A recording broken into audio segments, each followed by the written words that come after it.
मंत्रपाठः। ॐ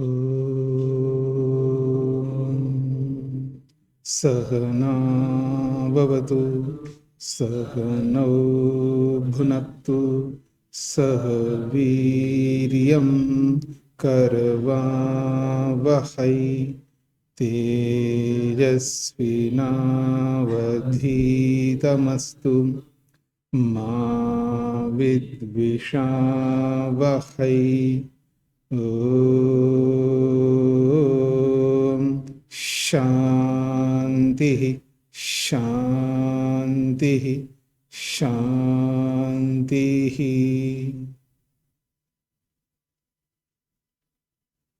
योग दर्शन की कक्षा संख्या 13 है। प्रथम पाद के 8 सूत्र पूरे किए हैं। पिछले प्रसंग में विपर्य के संदर्भ में किसी का कोई प्रश्न है? हाँ जी। नमस्ते स्वामी जी, ये 7वें सूत्र पे प्रश्न है मेरा। जी। इसमें जो अनुमान वृत्ति का है, उसमें जो तुल्य जातीय अनुवृत्त जो कहा है, तो उसमें दो पदार्थों में नियत संबंध हो, ऐसा तुल्य जातीय हो, इस रूप में देख रहे हैं। थोड़ा स्पष्ट कहिए, क्या कहना चाहते हैं? इस तुल्य जातीय अनुवृत्त जो कहा है, तुल्य जाति में पाए जाने वाला, तो इसमें दो पदार्थों में नियत संबंध हो, वो तुल्य जातीय कहलाएंगे? नहीं, ऐसा कोई नियम नहीं है। तुल्य जाति का मतलब, जैसे उदाहरण देता हूँ, आप मनुष्य है मनुष्य है, आप मनुष्य हैं, दोनों मनुष्य हैं, दोनों में मनुष्यत्व है, ठीक है ना? इनमें भी है, इनमें भी है, उनमें भी है, उनमें सब में मनुष्यत्व है, तो ये सब तुल्य जाति है। तो ये सभी एक समान व्यक्ति है ना, एक जैसे हैं सब, तो इन सब में मनुष्यत्व है, ये तुल्य जाति है। और जो मनुष्यत्व है यहाँ पर का अतुल्य जातीयेषु व्यावृत्तः। अब यहाँ पर मान लीजिए 100 गाय है, ये अतुल्य जाति वाले, उनमें ये मनुष्यत्व नहीं है, ठीक है ना जी? ऐसा ये कहना चाहते। अच्छा। और एक प्रश्न है, और ये प्रत्यक्ष वृत्ति में जो कहा विशेष का ग्रहण होता है, सामान्य में से विशेष का ग्रहण होता है, तो विशेष कैसे देखेंगे इसको? विशेष कैसे देखेंगे? हाँ जी। मैं आपको कैसे देख रहा हूँ? मैं कमल जी के अनुसार ही, जैसे कमल जी को देख रहा हूँ वैसे आपको देख रहा हूँ, ये आपको विशेष देख रहा हूँ उनसे? मैं सामान्य दृष्टि से सामान्य देख रहा हूँ, मतलब इनको तो ब्रह्मचारी के रूप में देख रहा हूँ, आपको किस रूप में देख रहा हूँ? मैं सन्यासी के रूप में देख रहा हूँ जी। तो विशेष अवधारणा है ना यहाँ पर जी। सामान्य दोनों में है। आप ये भी मनुष्य हैं, आप भी मनुष्य हैं, ठीक है जी। ये भी गोरे हैं, आप भी गोरे हैं, ठीक है। छोटे छोटे बाल इनके भी हैं, छोटे छोटे बाल आपके भी हैं, जी स्वामी दो जी। हाथ पांव आदि दोनों के बराबर है। तो सामान्य गुणों को भी देख रहा हूँ, विशेष गुण को भी देख रहा हूँ। तो जब विशेष गुण की अवधारणा करता हूँ तब मैं समझता हूँ कि आप सन्यासी। अच्छा स्पष्ट जी हो गया? स्वामी जी। जी स्वामी जी। प्रत्येक वस्तु में सामान्य स्वरूप भी होते हैं और विशेष स्वरूप भी होते हैं, लेकिन जब विशेष स्वरूप की अवधारणा करता हूँ, विशेष स्वरूप का निश्चय करता हूँ, उसको प्रत्यक्ष कहते हैं, ये कहना चाह रहे। सामान्य स्वरूप तो सभी औरों में भी होता है, सामान्य स्वरूप दूसरों में भी है, लेकिन आप में जो विशेष स्वरूप है उसको लेकर के मैं निश्चय करता हूं, आप ऐसे हैं। जी धन्यवाद। हाँ जी। और जी। ओम नमस्ते स्वामी जी। सूत्र संख्या 7 में जो अनुमान प्रमाण है ना, उसी में सामान्य अवधारणा प्रधान प्रधान वृत्ति अनुमानम, तो इसको प्रधान वृत्ति अनुमानम कैसे देखेंगे? नहीं, प्रधाना जो है सामान्य अवधारणा प्रधान, वृत्ति, वृत्ति स्त्रीलिंग में है ना, इसलिए प्रधाना शब्द आया है यहाँ पर। प्रधान मुख्य, मुख्य करके सामान्य स्वरूप का निश्चय करने वाली, मुख्य रूप से सामान्य स्वरूप का निश्चय करने वाली जो वृत्ति है उसको अनुमान का। स्पष्ट हो गया जी। और इसी के आगे जो आप तेन दृष्ट अनुमितो, जो जैसे आप तेन मतलब ऋषि लेंगे। नहीं, आप तो आप भी है, जी। सभी लोग आप तो होते हैं, तो ठीक है ना। ऋषि भी आप तो होते हैं, आप भी आप तो होते हैं, हर कोई व्यक्ति आप तो होता है, लेकिन हर कोई व्यक्ति हर विषय में आप तो नहीं होता है। जैसे ईश्वर आप्त है हमारे लिए, सब विषयों में आप्त है। ऋषि भी आप्त है, वो अपने ऋषि के अलग अलग विषय होते हैं, वो उन विषयों में वो आप्त है हमारे लिए, ऐसा। जैसे जैसे जैसे हम ऋषियों के माध्यम से इनकी प्रत्यक्ष या अनुमान, तो इसको हम प्रत्यक्ष या अनुमान कैसे समझेंगे कि ये कहना चाहते हैं जो आप्त व्यक्ति होता है, वो आप्त व्यक्ति बहुत कुछ प्रत्यक्ष करता है, फिर आपको बताता है। और वो जो आप्त है बहुत कुछ प्रत्यक्ष नहीं कर सकता, पर वो अनुमान करता है, अनुमान करके फिर आपको बताता है, ये कहना चाहते। और तो आगे बढ़ता हूं जी मैं। वृत्तियों का प्रसंग है, दो वृत्तियों को पूरा किया है, तीसरी वृत्ति को स्पष्ट कर रहे, और ये महत्वपूर्ण वृत्ति है। शब्द ज्ञानानुपाती वस्तु शून्यो विकल्पः। शब्द ज्ञानानुपाती वस्तु शून्यो विकल्पः, विकल्प वृत्ति को समझा रहे। पहले आप मेरी ओर देखिएगा, मैं एक मोटे तौर पर आपको विकल्प क्या होता है वो स्पष्ट कर रहा हूं।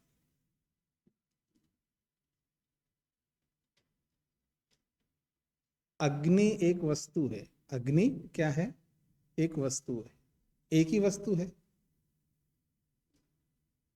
एक वस्तु को एक वस्तु के रूप में स्वयं जान नहीं पाओगे, दूसरों को जना नहीं पाओगे।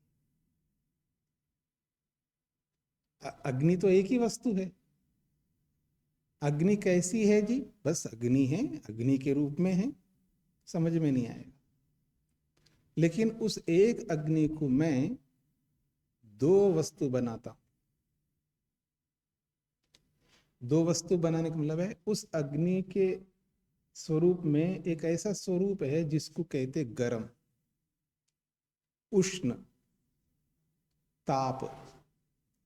तो उस उष्ण को, उस ताप को मैं अग्नि से अलग देखता हूं।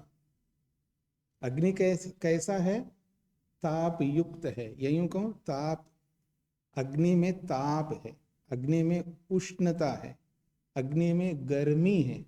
तो गर्मी को अलग बना दिया, अग्नि को अलग बना दिया।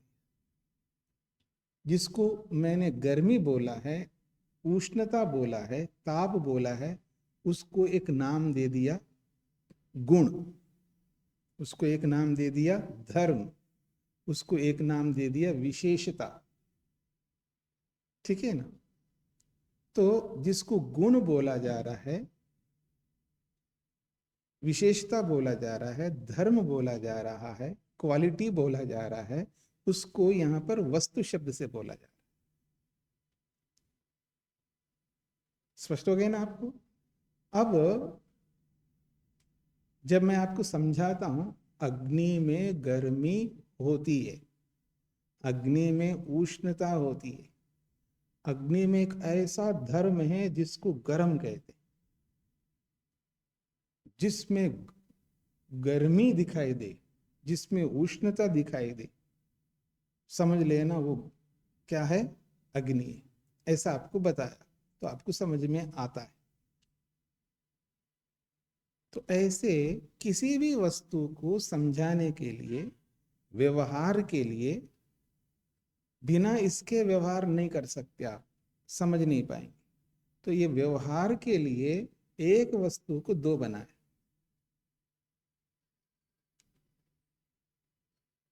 तो गर्मी एक बता दिया आपको, तो ऐसे ही मान लीजिए उस वस्तु में जितने भी स्वरूप है, ये यूं कहूं जितने भी गुण हैं, उनको अलग देखना है, गुण को अलग देखना है और उस अग्नि को अलग देखना है। और जो अग्नि बोला जा रहा है उसको कह दिया द्रव्य, उसको क्या बोल दिया? द्रव्य। और फिर उसमें से उष्णता को अलग देख रहा हूं, उसको बना दिया गुण या धर्म या विशेषता। उस विशेषता से अग्नि रूपी द्रव्य को समझता हूं। स्पष्ट हो रहा है? तो एक वस्तु को दो बना करके समझना और समझाना, एक वस्तु को दो वस्तु बना करके समझना और समझाना, उसको कहते हैं विकल्प। है तो एक ही वस्तु है। सांख्य और योग में कोई गुण नहीं होता है, कोई धर्म नहीं होता है, कोई विशेषता अलग से नहीं होती है। वो द्रव्य ही सब कुछ है, ये द्रव्य ही है, बस वो केवल द्रव्य है। केवल द्रव्य का मतलब कैसा है जो द्रव्य? अगर मैं बोलूं अग्नि द्रव्य है, उष्ण द्रव्य है, उष्णता ही द्रव्य है, द्रव्य अलग उष्णता अलग नहीं है। जिसको आप उष्णता कह रहे हो वो उष्णता ही द्रव्य है, वो गर्मी ही द्रव्य है। अग्नि अलग और उष्णता अलग है ही नहीं है, एक ही वस्तु है, वास्तव में एक ही वस्तु है। पर उस एक वस्तु को एक वस्तु के रूप में व्यवहार नहीं कर पाते, इसलिए उसके लिए क्या कर दिया, उस एक द्रव्य को अलग अलग बना दिया। जैसे जीवात्मा एक ही है ना, उसको 24 जीवात्मा बना दिया। यानी 24 गुण बोलते हो ना, तो 24 बना दिया। मान लीजिए जीवात्मा से वो जो 24 गुण है, मान लीजिए इच्छा को अलग कर दो, प्रयत्न को अलग कर दो, ज्ञान को अलग कर दो, प्रेम को अलग कर दो, द्वेष को अलग कर दो, जो भी उसके गुण है वो सबको अलग कर दो, बचेगा कुछ? कोई आत्मा रूपी द्रव्य बचेगा? कुछ है ही नहीं। तो इच्छा ही आत्मा है। कैसा है आत्मा? इच्छा ही आत्मा है। ये वस्तु का स्वरूप है, यथार्थ स्वरूप, लेकिन समझ में नहीं आएगा। इसलिए एक वस्तु को दो बना करके समझाया जाता है, इसी को विकल्प बोला जाता है। ये बात आपको समझ में आ रही ना? अब जैसा मैंने बोला ना उसी रूप में यहां समझना है आपको। शब्द ज्ञान अनुपाति, शब्द जैसे अग्नि की उष्णता, उष्णता एक शब्द है ना, गर्मी एक शब्द है, ताप एक शब्द है, अग्नि का ताप, तो ताप एक शब्द है। तो शब्द, और शब्द बोलते ही शब्द का ज्ञान भी होता नहीं होता है? शब्द बोलते ही शब्द का ज्ञान होता है। तो शब्द ज्ञान, शब्द के अनुसार जो ज्ञान होता है उस ज्ञान का अनुपाति, अनुसरण करने वाली, शब्द ज्ञान का अनुसरण करने वाली या शब्द ज्ञान का अनुसरण करने वाला। वस्तु शून्य, वो शब्द जिसके लिए बोला जा रहा है ना, ताप के लिए बोला जा रहा है ना, वो ताप कोई वस्तु नहीं है, वस्तु शून्य है, वो वस्तु है ही नहीं है। ताप कोई वस्तु नहीं है, वस्तु से शून्य है, लेकिन शब्द है, लेकिन ज्ञान भी हो रहा है। ताप शब्द है, पर ताप नामक कोई वस्तु नहीं है। वस्तु के ना होते हुए भी आपको ताप बोलते ही ज्ञान हो रहा है नहीं हो रहा है? तो शब्द सुन करके शब्द के अनुसार ज्ञान हो रहा है, उस ज्ञान का अनुसरण करने वाला, और वस्तु शून्य, ताप रूपी कोई वस्तु नहीं है, वस्तु से शून्य है, तो उस शब्द ज्ञान का अनुसरण करने वाला या अनुकरण करने वाली जो वृत्ति है उसका नाम है विकल्प। शब्द ज्ञान का अनुकरण करने वाली जो वृत्ति है उसको विकल्प कहते हैं। और वो शब्द ज्ञान जिस ताप के लिए हो रहा है वो ताप वस्तु शून्य, वो वस्तु नहीं।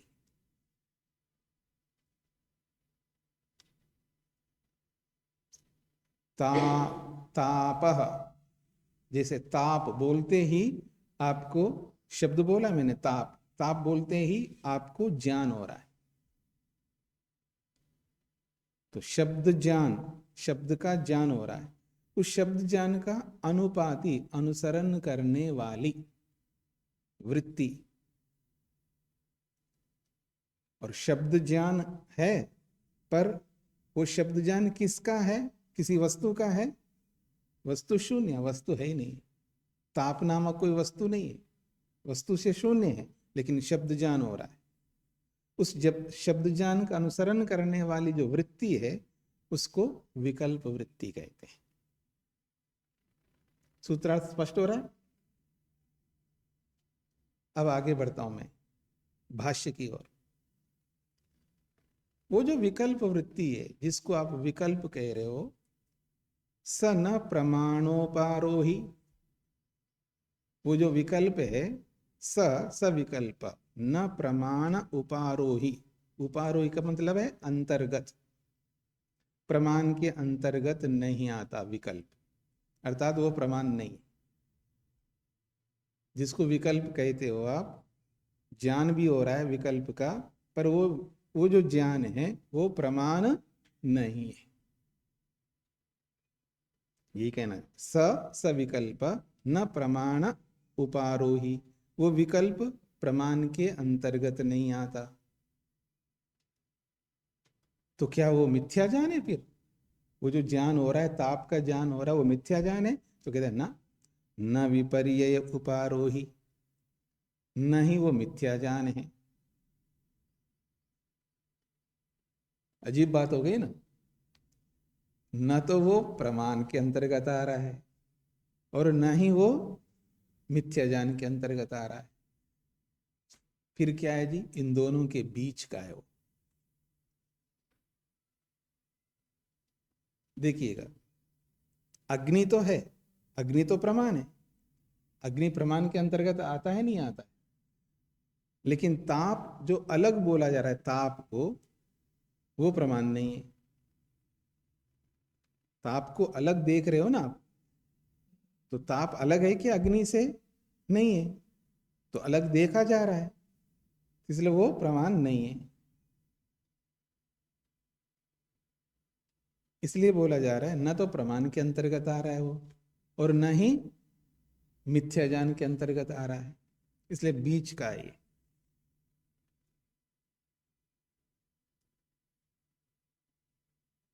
जब प्रमाण के अंतर्गत नहीं आता फिर मानो क्यों उसको? क्योंकि प्रमाण को ही मानना चाहिए ना हमें, हमें तो प्रमाण को मानना है। विपर्य के अंतर्गत, मिथ्या ज्ञान के अंतर्गत तो आ नहीं रहा है, मान लेते हैं उसमें तो जा ही नहीं रहा है, लेकिन प्रमाण के अंतर्गत भी नहीं आ रहा है, तो फिर उसको मैं क्यों लूं? लेना होगा आपको। प्रमाण ना होते हुए भी आपको लेना होगा।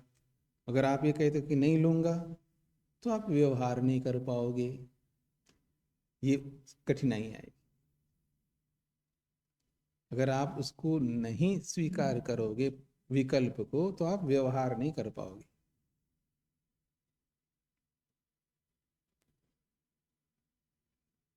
थोड़ा पानी पिलाना, तो आप पूछते ठंडा या गर्म? पूछते नहीं पूछते? मैंने बोला थोड़ा पानी पिलाना, तो आप क्या पूछेगा मेरे से? ठंडा या गर्म? ये तो सर्दी में ऐसे पूछते हैं आप, तो गर्मी में कैसे पूछेंगे? ठंडा या सामान्य, यही तो पूछेंगे ना। ये ठंडा कहाँ से आया? मेरे को पानी चाहिए जी, पानी पिला दो, लेकिन आप व्यवहार क्या करते हैं, ठंडा या सामान्य।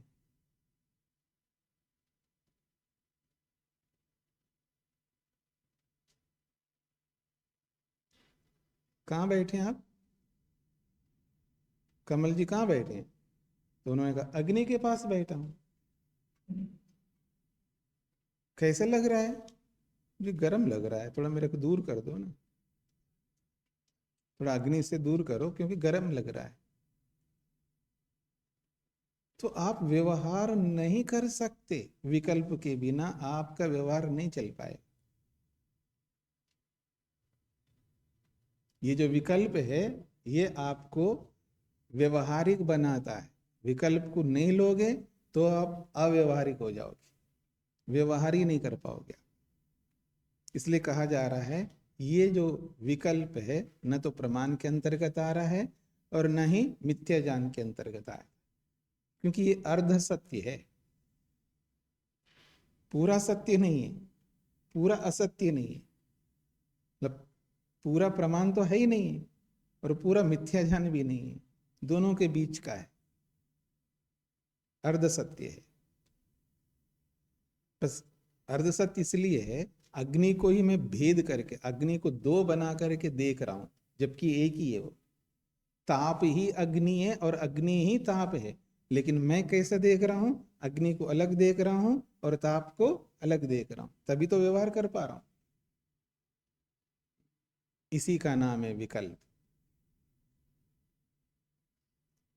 तो कहते हैं वस्तु शून्यत्वे अपि, वस्तु के ना होते हुए भी शब्द ज्ञान माहात्म्य निबंधन व्यवहार दृश्यते।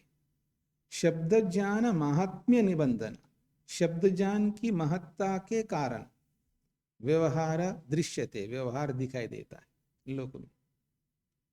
क्योंकि शब्द की ऐसी महत्ता है, शब्द के अंदर इतना महत्व, महानता है, क्योंकि आप ऐसा शब्द नहीं बोलोगे तो आप व्यवहार ही नहीं कर पाओगे। यही शब्द की महत्ता है।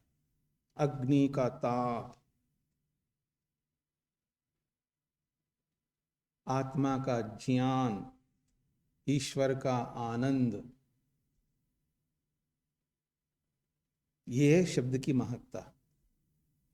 तो शब्द ज्ञान महात्म्य निबंधन, शब्द ज्ञान की महत्ता से युक्त है वो, निबंधन युक्त है, शब्द ज्ञान के महत्ता से युक्त है, इसलिए व्यवहार दृश्यते, व्यवहार संसार में देखा जाता है। तद यथा, अब उदाहरण से स्पष्ट कर रहे हैं, चैतन्यम पुरुषस्य स्वरूपम इति, जिसको चेतनता कहते हो ना, चेतनता, आत्मा की चेतनता, पुरुषस्य चैतन्यम, पुरुष की चेतनता। तो ये जो चैतन्यम है, ये जो चेतनता है, पुरुषस्य स्वरूपम, वो तो पुरुष का स्वरूप है। जिसको आप पुरुष कहते हो, जिसको आत्मा कहते हो, ये तो आत्मा का स्वरूप है, अर्थात चैतन्यम एव आत्मा, चैतन्यम एव पुरुषः, चैतन्य ही पुरुष है। पुरुष अलग, चैतन्य अलग नहीं है, चेतनता अलग, पुरुष अलग नहीं है। इसलिए कहा जा रहा है चैतन्यम पुरुषस्य स्वरूपम, जिसको आप चैतन्य कहते हो, चेतनता कहते हो, यही तो पुरुष का स्वरूप है। यदा चिति एव पुरुष, जब चेतनता ही पुरुष है, चिति एव पुरुष, चेतनता ही पुरुष है, तदा ऐसी स्थिति में किम अत्र केन व्यपदिश्यते, जब पुरुष की चेतनता अलग नहीं है, चेतनता ही पुरुष है, अत्र ऐसे इस चैतन्य के विषय में केन किम व्यपदिश्यते, किससे किसको आप वर्णन कर रहे हो, किस चेतनता से किस पुरुष का वर्णन कर रहे हो। जब दोनों अलग अलग नहीं एक ही है तो किससे किसको बता रहे हो आप। चेतनता ही पुरुष है, पुरुष ही चेतनता है, तो फिर किस चेतनता से किस पुरुष की व्याख्या कर रहे हो आप, क्या बताना चाहते हो। ये वाक्य समझ में आ रहा है आप लोगों को? जब पुरुष को ही चेतन कहेंगे, ये चेतनता ही पुरुष है, तो फिर आप उस चेतनता को अलग करके किसको समझाना चाह रहे हो? जब दोनों एक ही है, तो जिस चेतनता को ही पुरुष कहते हैं, पुरुष को ही चेतनता कहते हैं, तो ऐसी स्थिति में चेतनता से किसे समझा रहे हो आप? कौन है वो जिसको आप समझा रहे हो? पुरुष को, वही तो चेतनता है। फिर किसको समझा रहे हो? समझाया जा रहा है तो किसी को, एक तो प्रमेय होता है, एक प्रमाण होता है ना। एक प्रमेय होता है, एक प्रमाण होता है। प्रमाण से प्रमेय को समझाते हो आप। तो यहाँ तो प्रमेय अलग और प्रमाण अलग थोड़ा है, वो एक ही चीज तो है। फिर किससे किसको समझा रहे हो? ये इसका तात्पर्य। जिनको समझ में नहीं आ रहा वो पूछ सकते हैं। आपके पीछे, आपको समझ में आया? जो आपके पीछे, हाँ जी, क्या?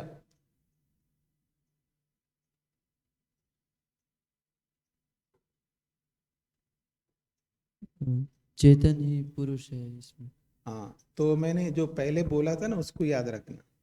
वस्तु एक है, एक है ना, तो एक को दो बना दिया, तो जो दूसरा जो बना है ना, वो वस्तु है क्या? है ही नहीं है ना, वो एक ही तो है। केवल ज्ञान में ही मैंने उसको अलग बना दिया ना, अपनी बुद्धि में तो उसको अलग बना रहा हूं ना। ये तो एक ही है। तो जब एक ही है, तो जो एक है, ये तो एक है। अब इससे किसको समझा रहे हो? वो तो है ही नहीं। स्पष्ट हो गया आपको? उधर मत देखना, अब मेरी ओर समझना। अब जिसको आपने अलग कर दिया वो तो है ही नहीं है। जो है ही नहीं, उससे किसको समझा रहे हो? दोनों तरफ देख सकते हैं आप। जो है ही नहीं है, जो है ही नहीं, उससे आप किसको समझाना चाह रहे हो? जब समझाया जाता है ना, दो होना चाहिए ना। प्रमेय का मतलब होता है जिसको आप समझाना चाहते हो, ठीक है ना। और प्रमाण वो होता है जिससे आप समझाना चाह रहे हो। मैं आपको दूसरा उदाहरण, मोटा उदाहरण देता हूं। एक है रूप, ठीक है ना। उस रूप को किससे जानते हैं आप? आपको बोलना है। रूप को किससे जानते हो? किसके माध्यम से जानते हो? पुस्तक में नहीं देखिए, वहां नहीं दिखेगा आप। मेरा प्रश्न है कि आप रूप को किससे जानते हो? ये तो बहुत मोटा उदाहरण है। आंख से जानते हो, ये बोलो ना। आंख से जानता हूं मैं, नेत्र से जानता हूं। डरते क्यों? तो रूप अलग हो गया, आंख अलग हो गया। तो रूप को जानने के लिए क्या चाहिए आपको? आंख चाहिए। तो आंख क्या है? प्रमाण है। उस प्रमाण से जिसको आप जान रहे हो उसको कहते प्रमेय। प्रमाण से जानने योग्य को प्रमेय कहते, ठीक है ना। तो दो चाहिए ना, एक जनाने वाला, एक जो जाना जा रहा है। तो यहां तो एक ही है ना, पुरुष। तो किससे किसको समझा रहे हो फिर आप? जब एक ही है तो चेतनता अलग है ही नहीं है। जिसको आप चेतनता कह रहे हो वही तो पुरुष है, एक ही तो हो गए ना। तो फिर किससे किसको समझा रहे हो, ये प्रश्न है। अर्थात किसी से किसी को नहीं समझाया जा रहा, वो एक ही है, ये कहना चाहते। अब स्पष्ट हो गया? देखिएगा, यदा चिति एव पुरुष, जब चेतनता ही पुरुष है, तदा तब किम अत्र केन व्यपदिश्यते। अत्र इस उदाहरण में केन किसके द्वारा, किम किसको, व्यपदिश्यते बताया जा रहा है।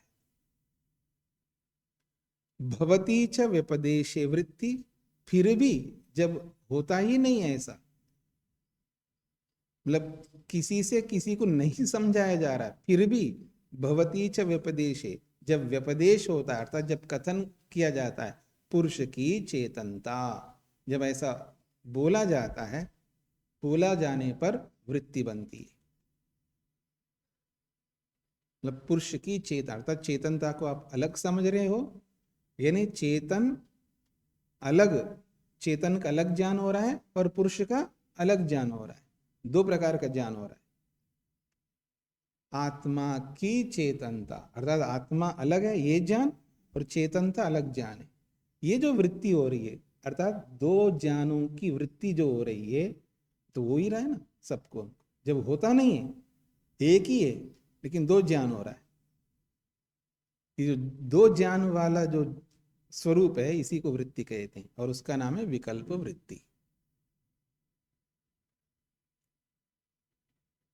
जैसे मैं बोलूं पुरुष, तो ज्ञान हो गया, एक ही ज्ञान हो गया।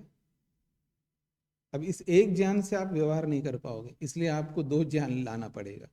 पुरुष की चेतनता, आत्मा का ज्ञान, आत्मा की इच्छा, आत्मा का प्रयत्न।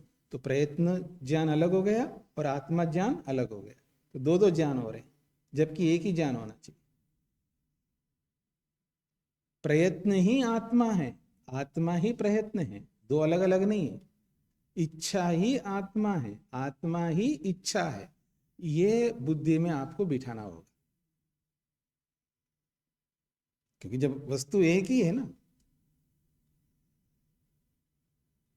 ज्ञान कोई अलग है ही नहीं है, इच्छा कोई अलग है ही नहीं है, द्वेष कोई अलग है ही नहीं है, प्रेम कोई अलग है ही नहीं है।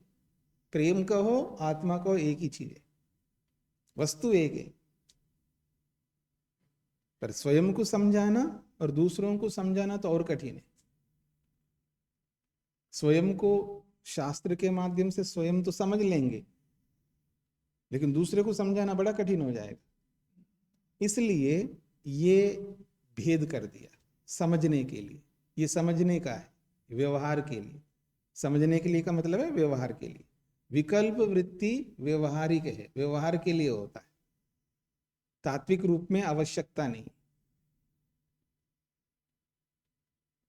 जब समझ लेता है व्यक्ति तब आवश्यकता नहीं होता है।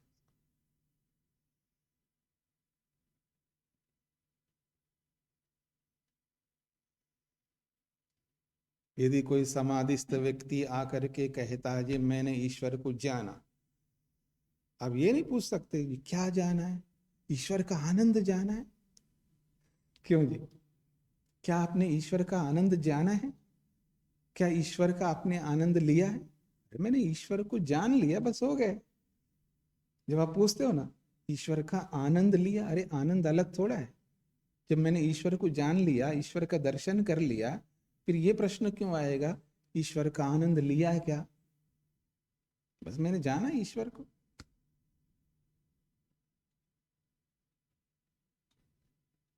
बड़ा समझना बड़ा कठिन होता है आदमी को। विकल्प वृत्ति को हटा करके नहीं समझ पाता है व्यक्ति। तो यही कहना चाहते हैं यहां पर, अलग ना होते हुए भी फिर भी अलग के रूप में वृत्ति हो रही है। भवती च व्यपदेशे वृत्ति, व्यपदेशे बताने पर वृत्ति भवती, वृत्ति उत्पन्न होती है। कैसी वृत्ति उत्पन्न होती है?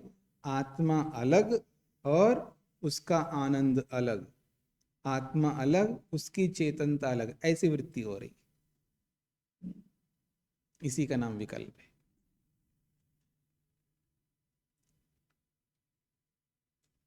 यथा चैत्रस्य गौ इति।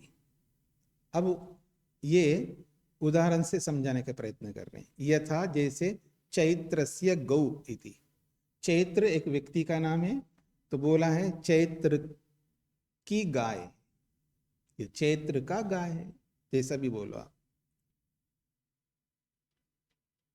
मैं बोलूंगा कि सत्यबोध जी का घर है, तो घर और सत्यबोध जी अलग अलग है या एक ही है? दोनों अलग अलग है, क्योंकि यहां दो वस्तुएं हैं।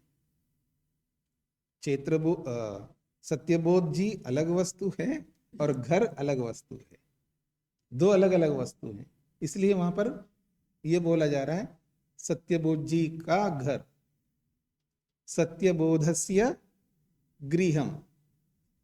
ऐसे ही चैत्रस्य गौ, चैत्र का गाय, चैत्र की गाय, जो भी बोले यहाँ, काके की।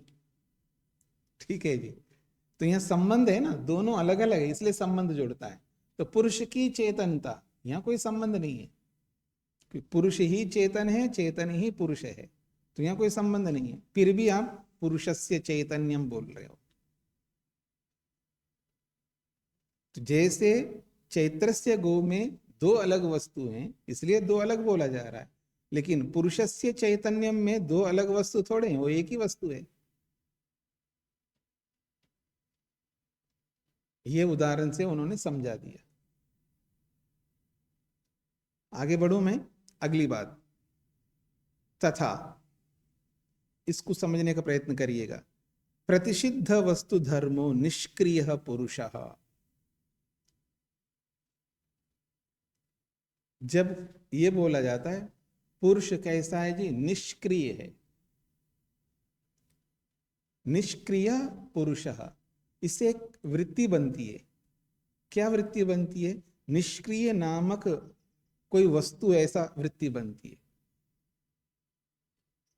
वास्तव में हो क्या रहा है? प्रतिषिद्ध वस्तु धर्म, जो क्रियारूपी धर्म है जिस वस्तु में है, जैसे जड़ वस्तु है उसमें क्रिया होती है नहीं होती है? आंतरिक क्रिया होती है। जड़ वस्तु के अंदर आंतरिक क्रिया होती है, वो नहीं होती है? आपको पता है? जड़ वस्तु के अंदर आंतरिक क्रिया होती है।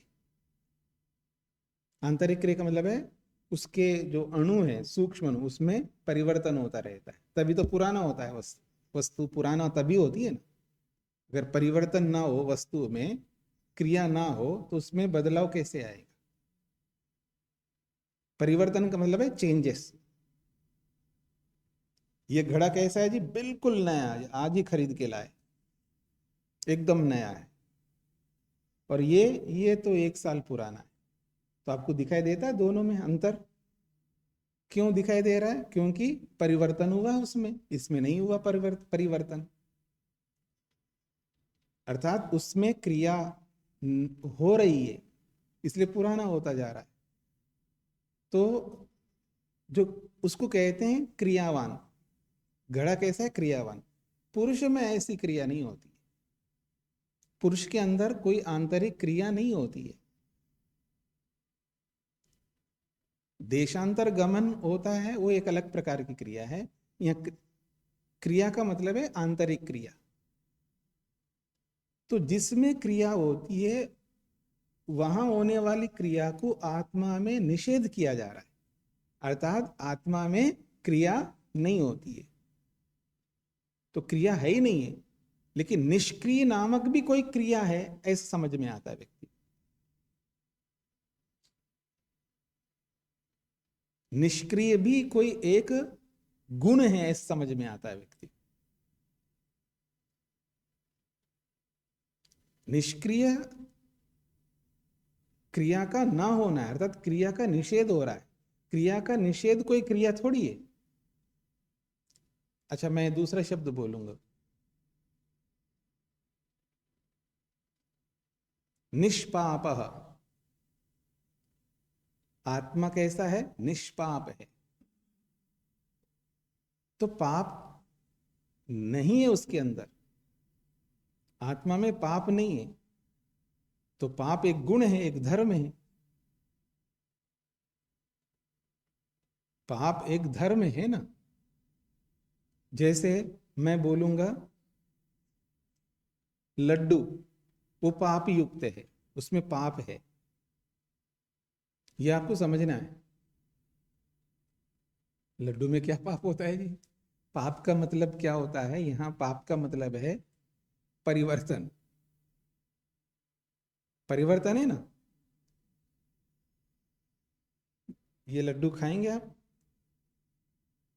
तो पूछते हैं कब का, कब बना है? ये जी 1 साल पुराना है।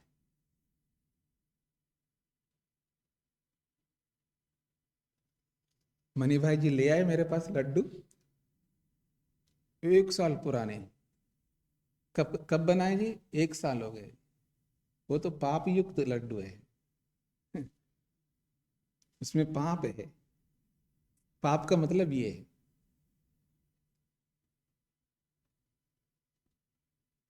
अशुद्धि जी है ना, अशुद्ध हो गए ना वो, अशुद्ध है, अशुद्ध ही पाप है। पर आत्मा कैसा है? निष्पाप है, अर्थात अशुद्ध नहीं है। तो पाप का न होना अपने आप में कोई धर्म नहीं है। पाप का न होना अपने आप कोई धर्म नहीं है, धर्म का निषेध है। धर्म के निषेध को धर्म मान रहे हो आप, यही विकल्प वृत्ति है। ऐसे ही निष्क्रिय पुरुष, यह आपको समझना होगा धैर्य से, शांति से। अगला उदाहरण देखिए, तिष्ठति बाणः। तिष्ठति बाणः, बाण ठहरता है, यह ठहरा हुआ है, बाण ठहरा हुआ है। तिष्ठति क्या है जी? क्रियापद है ना? तिष्ठति क्रियापद है ना? क्रिया की निवृत्ति है, लेकिन आपको वृत्ति क्या बन रही है? क्रिया की बन रही है। तिष्ठति बाण का मतलब है बाण ठहर रहा है, तो वहां क्रिया थोड़ा हो रहा है, क्रिया का निषेध है, लेकिन फिर भी आपको क्या लग रहा है? क्रिया। तिष्ठति पुरुषः, पुरुष खड़ा है। तत्र कः तिष्ठति? कुक्कुरः तिष्ठति। यानी कुत्ता खड़ा है, जा ही नहीं रहा है, वो खड़ा है। कुक्कुरः तिष्ठति, तो वृत्ति क्या बन रही है? क्योंकि तिष्ठति का अर्थ है क्रिया, ऐसा लग रहा है उसको। तो खड़ा होना अपने आप में क्रिया का निषेध है, लेकिन क्रिया मान रहा है। तिष्ठति बाणः, स्थास्यति बाणः, ये भी ऐसा ही है। स्थितः बाणः, एक भूतकाल का है, एक भविष्यत काल का है, एक वर्तमान काल का है। तीनों में क्रिया का निषेध है, लेकिन क्रिया के निषेध को भी क्रिया समझ रहा है व्यक्ति, यही विकल्प है। इसी को समझा रहे हैं, गति निवृत्तो धात्वर्थ मात्रम गम्यते। धातु का अर्थ जो है यहाँ पर, ये जो स्था धातु है, वो स्था धातु क्या कहता है? गति निवृत्तो, गति का न होना, गति की निवृत्ति को बता रहा है। धातु जो बता रही है वो गति के न होने को बता रहा है, गति की निवृत्ति को बता रही है धातु। तो धातुवर्थ मात्रम गति निवृत्तो गम्यते, धातु का जो अर्थ है वो क्या है? गति का न होना, ये धातु का अर्थ है। अर्थात धातु जो स्था धातु है, इस स्था धातु में गति नहीं है, ये अर्थ विद्यमान है। पर आदमी को लग क्या रहा है? गति है, ऐसा लग रहा है व्यक्ति को। गति की निवृत्ति को ही गति मान रहा है, अर्थात क्रिया मान रहा है। समझ में आ रहा है जी? हाँ जी, सबसे पीछे।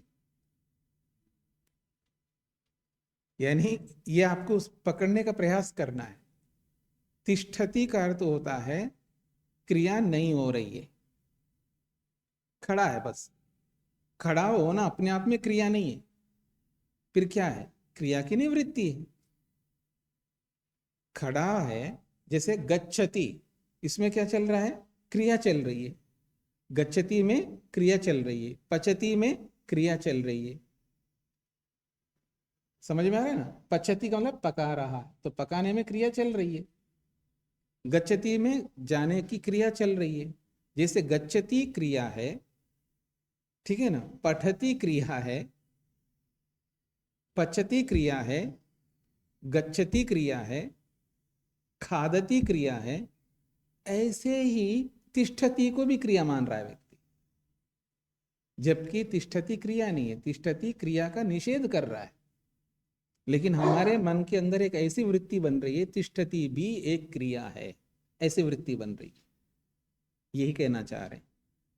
तिष्ठति बाना, स्थास्यति बाना, स्थितः बाना, ऐसे तीनों कालों का जो यहाँ पर धातुओं को रखा है, इससे व्यक्ति को ये पता हो रहा है, पता लग रहा है कि बाण ठहरा है, बाण ठहरेगा, बाण ठहर गया। इन तीनों में गति की निवृत्ति बताई जा रही, तीनों में गति नहीं हो रही ये बताया जा रहा है, लेकिन व्यक्ति को गति का अर्थात क्रिया का बोध हो रहा है। इसी को कहा धातु का अर्थ क्या है? गति निवृत्तो। गति निवृत्ति को ही धातु का, वहां धातु का अर्थ गति की निवृत्ति है, लेकिन गति का बोध हो रहा है, यही विकल्प है। यहां तक स्पष्ट हो गया जी? आगे बढ़िएगा। अब आत्मा के ऊपर लाया। अनुत्पत्ति धर्मा पुरुषः। पुरुष कैसा है जी? अजन्मा है। अनुत्पत्ति धर्मा का अर्थ होता है अजन्मा।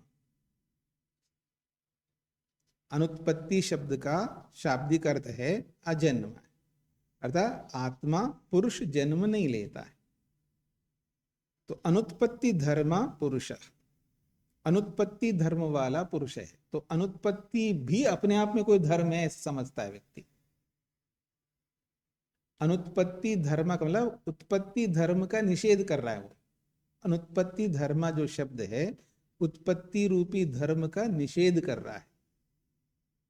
उत्पन्न होना एक धर्म है ना, उत्पन्न होना रूपी धर्म को हटा रहा है, लेकिन अनुत्पत्ति भी एक धर्म है ऐसा समझ में आ रहा है। हाँ जी, पकड़ में आ रहा है आपको? पकड़ में नहीं आए तो कोई बात नहीं है, तो बताना होगा जी पकड़ में नहीं आ रहा है। लेकिन पकड़ में ना आते हुए भी पकड़ में आ रहा है बोलोगे तो नुकसान आपका होगा। ये कोई ऐसा नहीं है कि एक बार में किसी को समझ में आ जाए, बहुत समय लग सकता है इसमें समझने में, और तत्काल समझ में आ सकता है। ये तो हमारे समझने के ऊपर, समझने के सामर्थ्य के ऊपर निर्भर करता है। उत्पन्न होना एक धर्म है, और जहां उस उत्पन्न होने रूपी धर्म का निषेध किया जा रहा है, तो धर्म के निषेध को धर्म नहीं मान सकते आप। धर्म के निषेध को धर्म नहीं मान सकते ना। तो अनुत्पत्ति धर्म का मतलब है धर्म, उत्पन्न होना रूपी धर्म का निषेध किया जा रहा है। धर्म का निषेध किया जा रहा है तो उसको आप धर्म नहीं मान सकते, लेकिन धर्म है ऐसा वृत्ति बन रही है। अनुत्पन्न धर्मा, अनुत्पन्न ही एक धर्म है ऐसा वृत्ति बन रही है, ऐसा ज्ञान बन रहा है। जैसे अजन्मा, मैं लोगों से पूछता हूं ईश्वर के कुछ गुण बताइए, वो क्या बोलता? अजन्मा, अजर, अमर। क्या गुण बता रहे वो? अजन्मा, अमर, अभय, निर्विकार, ये सारे बता रहे। ये सब गुण नहीं है, ये गुण नहीं है, ये निर्गुण शब्द है। कैसे शब्द है? निर्गुण शब्द है। इसलिए स्वामी दयानंद सरस्वती जी ने ईश्वर के लिए दो बातें कही, सगुणोपासना, निर्गुणोपासना। सगुणोपासना का मतलब है जो गुण परमात्मा में है उन गुणों को लेकर के परमात्मा को समझना, परमात्मा की भक्ति उपासना करनी। और जो गुण है ही नहीं है तो परमात्मा में ये गुण नहीं है, ये गुण नहीं है, ये गुण नहीं है, ऐसा परमात्मा को समझना।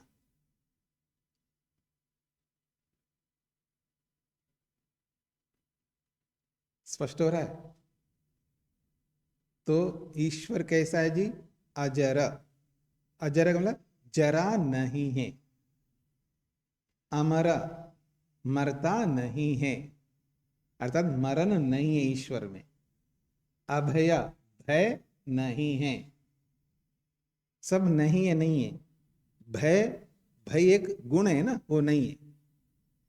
मरण एक गुण है, वो नहीं है।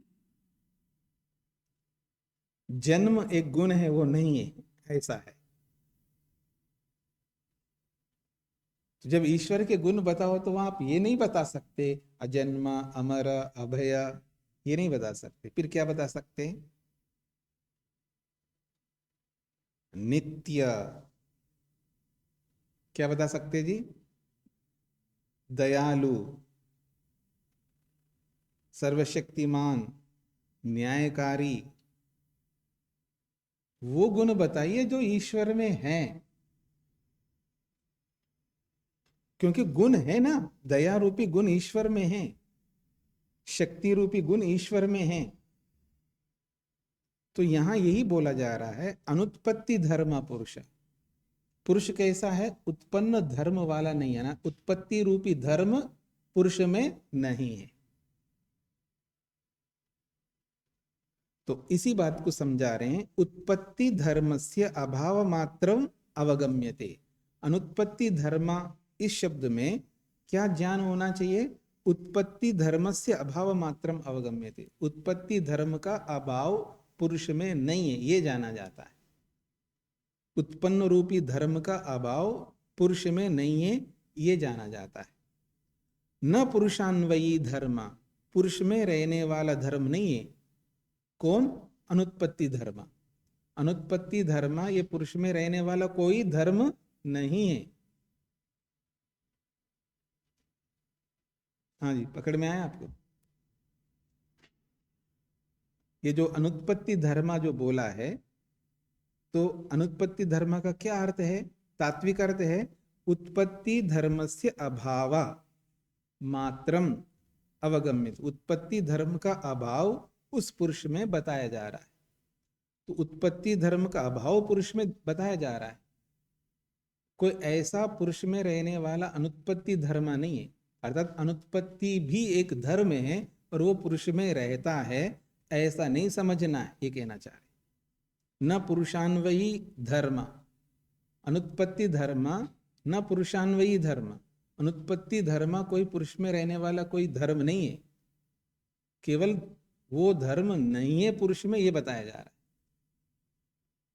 तस्मात्, इसीलिए विकल्पितः सधर्म, इसलिए वो जो धर्म कैसा है वो विकल्पित है, अर्थात काल्पनिक है।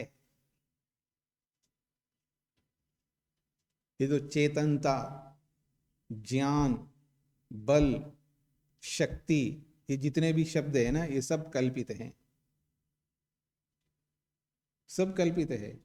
इच्छा, द्वेष, प्रयत्न, ये सब कल्पित है। तस्मात् विकल्पितः सधर्म, वो विकल्पित धर्म है, काल्पनिक धर्म है। परंतु तेन च अस्ति व्यवहार, लेकिन उस काल्पनिक धर्म से व्यवहार चलता है। उस काल्पनिक धर्म से व्यवहार चल रहा है।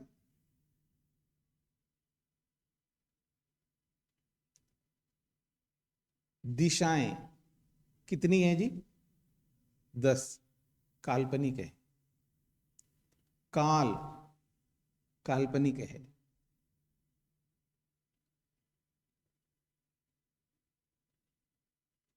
इधर उधर, परली तरफ उरली तरफ जो बोलते हैं ना आप लोग, ये सब क्या है? काल्पनिक है। फिर भी व्यवहार चलता है। इन सबको काल्पनिक वस्तु कहते हैं, कल्पित वस्तु कहते हैं।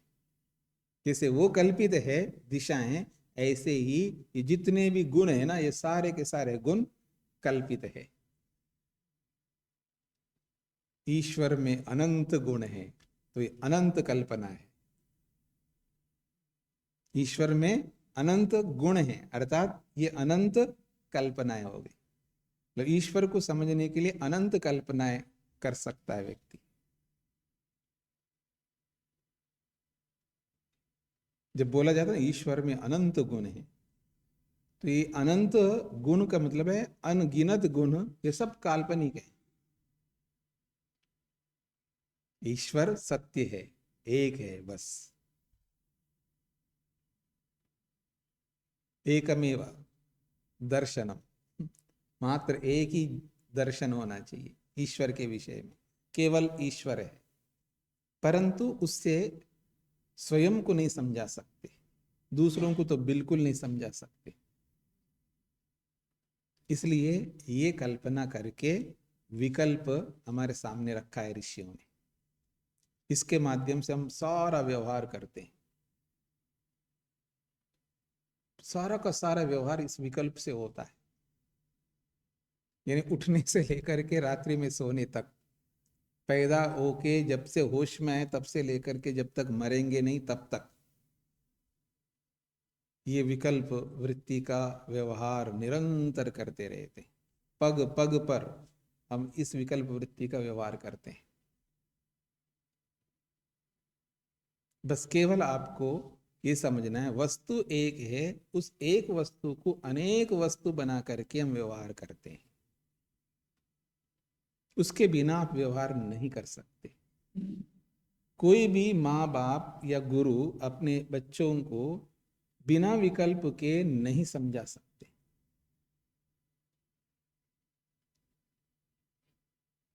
दादी बताओ हाथी किसको कहते हैं, तो क्या समझाओगे आप?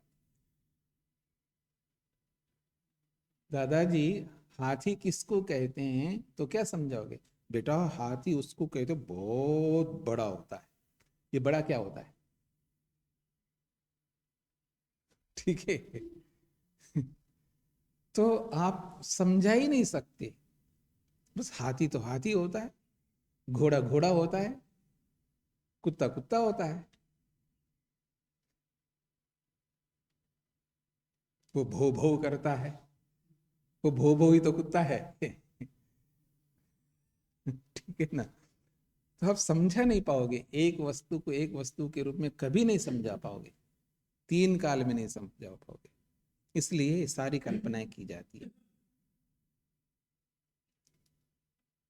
तो कोई कहे कि ये कल्पना क्यों करेंगे जी? व्यवहार के लिए करते हैं। अब आगे न्याय दर्शन आप पढ़ेंगे तो उन्होंने कहा ये तो सब ये तो ऐसे तो करना गलत है, गलत होता है तो होने दो, इससे प्रयोजन की सिद्धि होती है, इस विकल्प से प्रयोजन की सिद्धि होती है। ऐसी कल्पना मत करो जिस कल्पना से प्रयोजन की सिद्धि ना हो, तो ऐसी कल्पना कभी नहीं करनी चाहिए।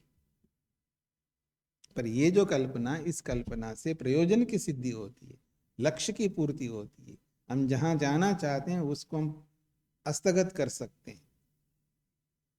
ईश्वर तक पहुंचना चाहते हैं, समाधि तक पहुंचना चाहते हैं, तो इस विकल्प वृत्ति के माध्यम से हम ईश्वर तक पहुंच सकते हैं। और इस विकल्प वृत्ति का प्रयोग करके आप क्लेशों का कारण बन रहे हो तो फिर यही दुख देगा आपको। क्लेश हेतु का कर्माशय प्रचये क्षेत्रीय भूता, तब तो ये विकल्प आपके लिए दुखदायी है। ख्याति विषय गुणाधिकार विरोधिन्य, तो फिर ये विकल्प वृत्ति सुखदायी है। तो ये आपके हाथ में है। इस विकल्प का प्रयोग करते हुए आप दुख खरीदना चाहते हैं, इस विकल्प का प्रयोग करते हुए सुख को खरीदना चाहते हैं। ये मोटी भाषा है। अर्थात इस विकल्प का प्रयोग करके यदि हम क्लेशों को और पैदा कर रहे हैं, इस विकल्प का प्रयोग करते हुए हम और कर्माशय बनाते जा रहे हैं, तो फिर ये दुखदायी बनेगा। यदि इस विकल्प का अच्छे रास्ते के लिए, अर्थात पवित्र सत्य मार्ग के लिए इसका प्रयोग करेंगे, तो विवेक ख्याति को उत्पन्न करेंगे और गुणों के अधिकार को रोकने लगेंगे, तो यही सुखदायी बनेगा। ये है विकल्प वृत्ति, शब्द ज्ञानानुपाति वस्तु शून्यो विकल्प। ठीक हो गया? बाकी आप लोग विचार लेना। हाँ जी। पुरुष की चेतनता विकल्प वृत्ति है। इसको ऐसे भी कह सकते हैं, किसी वस्तु के स्वरूप को षष्ठी व्यपदेश्य करके कहना।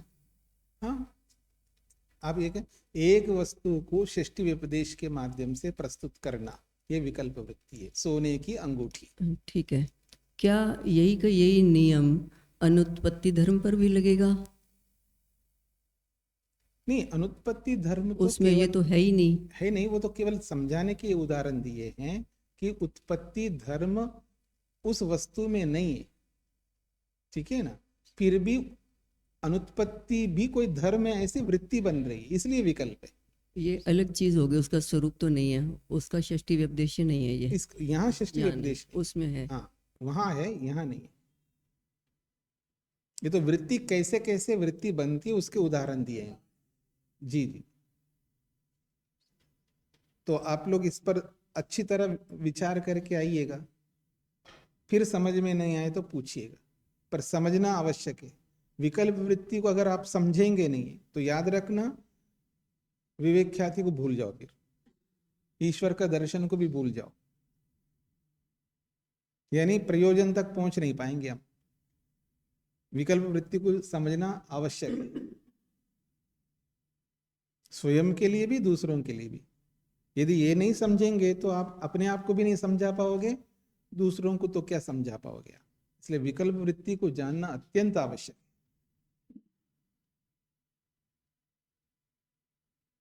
और सात्विक वृत्ति बनाओ, मतलब सत्वगुण को उभारो अपने अंदर।